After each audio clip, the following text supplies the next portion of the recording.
டாக்டர்மா என்னாச்சுமா? Thank God. என்னாச்சுமா? குழந்தைக்கு உள்ள எந்த ஆபத்தும் இல்ல. குழந்தை நல்லபடியா இருக்கு.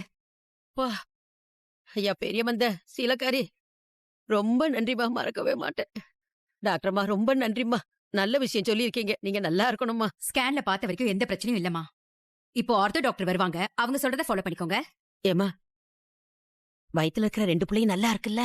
2 குழந்தைங்களுமே நல்லா இருக்காங்க. நீங்க கவலையே பட வேண்டாம். சரிம்மா, சரியா? சரி நல்லா இருக்கணும் நீங்க. அம்மா, ஆமா, டாக்டர் என்ன சொன்னாங்க? என்னமா சொன்னாங்க? சொல்லுங்கம்மா. தமிழ், குழந்தை நல்லா இருக்கு தமிழ். தைரியமா இரு, குழந்தைக்கு எதுவும் ஆகலடி. குழந்தை நல்லா இருக்கு, அவ்வளவு தமிழ். ஏன் எல்லாரும் இப்படி அழுதுட்டு இருக்கீங்க? ஸ்கேனிங் முடிஞ்சதா? ஸ்கேனிங் முடிஞ்சது டாக்டர். பேபிக்கு ஒண்ணும் இல்ல, நல்லா இருக்குன்னு டாக்டர் சொல்லிட்டாங்க. அப்புறம் ஏன் எல்லாரும் அழுதுட்டு இருக்கீங்க?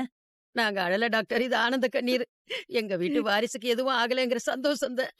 ஓகே, ஸ்கேன் ரிப்போர்ட் கொடுங்க.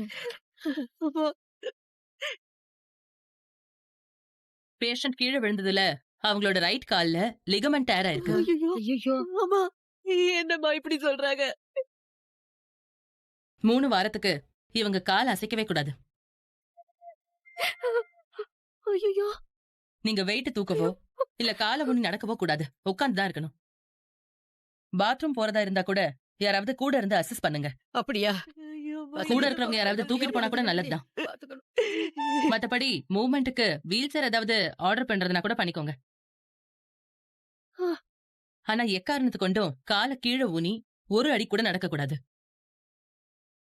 அப்படி ஒரு வேளை நடந்தா மேற்கொண்டு பிரச்சனை பெருசாகும். ஞாபகம் வச்சுக்கோங்க. ஓ